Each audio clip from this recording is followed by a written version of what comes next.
चाषी को ठकुची नरता समवाय समिति। चाषी माने हंत सन्त हेउछंती। धान अमल करी बिक्री करि पारुनाहांती चाषी। सबु धान को समवाय समिति नेउनी। नरदा समवाय समिति नारे सांघातिक अभियोग आनिछंती चाषी।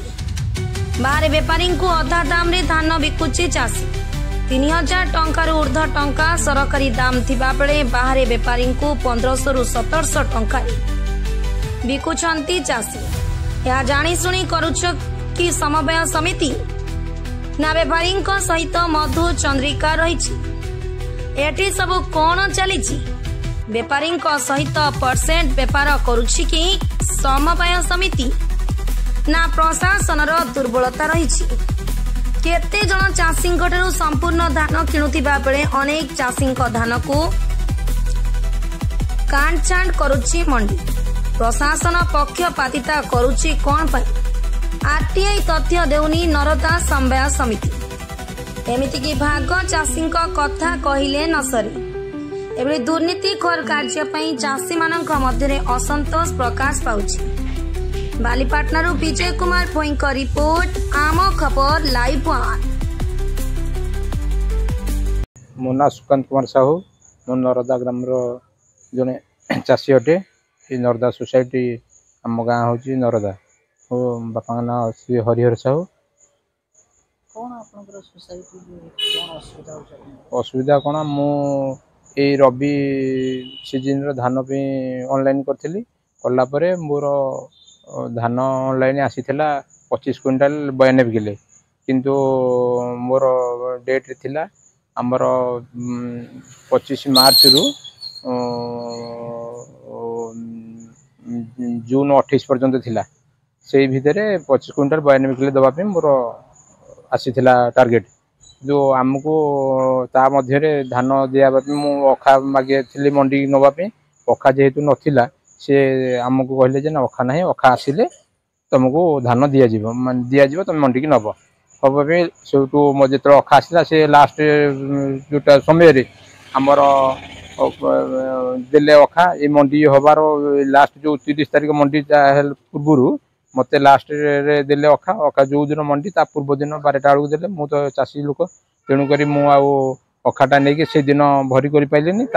दिन तापर जो मंडी की दिल्ली देलापर से दिन मत कहले टार्गेट नहीं राति जो दिन मंडी काली हम जो पूर्व दिन राति 8:30 9टा भितर मत फोन कर कहले टार्गेट नहीं तमें 70% जी हम से % धान दब आउ धान दे हेनी।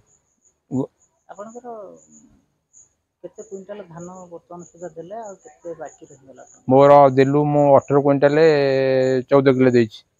आ मोर बाकी रहीगला बर्तमान पे धान 7 क्विंटाल समथिंग रहिला। बिक्री गोटा कर साधारण आम चाषी आम कौन करूँ से हईराण तेणुक आम ताकू साधारण बेपारी देला बेलू बेपारी आमर लस बर्तमान पे बहुत हईराण आम हूँ। बेपारी कहते 1700-1800 टका भितर। मंडी दिया सरकारी रेट रे 3200 3100 केते टका गोटे घटना घटुची अधिक धान पाई कम धान दउछंती आया दायी बोली भाबुछंती। दायी आम तो सेमती स्पेसिफिक कहि परनु मो कहया कथा जे आम जो चाषी रहउछु आमको स्पेसिफिक रखा जाउचे लास्ट पर्यंत। आम लास्ट को रहिला सेटा सीरियल वाइज चेंज करिया दरकार। आम जे आम सब वर्ष लास्ट को रहिबु लास्ट को टार्गेट कटि जबो आम तार लॉस सहिबु सेति आम केते चाषी आमरी भली अन्य चाषी बलि पड़ुछन ता द्वारा। आज्ञा आज्ञा हाँ प्रथम रो दि जाए संपूर्ण समस्त 100% देइछंती। किंतु आम लास्ट को जो चाषी रहिलु आम आमर दि जाए आमर ये पाख सोसाइटी रे मध्य से किणी 75% रे किंतु आम को कहले 70% ले कहि आमको दि जाए काटिक दियाला। ता द्वारा आमर जो बड़का धान तक रहिला आम कौन करूँ आम ना हईराण धान को रखापी भी आमर से सुविधा नहीं जगह।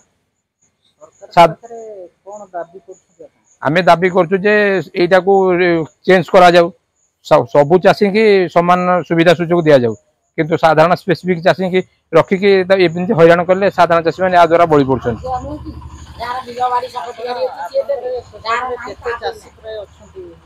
सेटा आम भी आरटीआई मगेलु किंतु सोसाइटी पब्लिक इनफर्मेशन नहीं पीआईओ कहीकि आम पाक न्यूज दि जाए पठेलेनी आज्ञा आम नताला जाइलु आरसी ऑफिस रे देइलु आज्ञा हाँ ना डाटा तो मिललानी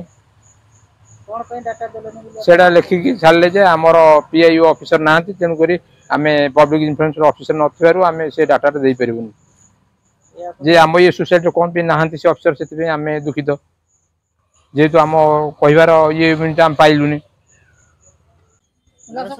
हुलास साहू मो स्वामी ना बेणुधर साहू आम घर नर्दा भाग चाषी केते भाग चाष आगे करूँ आम 2 एकर 3 एकर एवं माणे 1.5 माणे एमती करुचु कला ठेई तथापि आम धान दौचु बाहर आउ बेपारी की दौचु एते दे पारनु कंठार दे पारनु कंठार बेपारी की देले ता अधा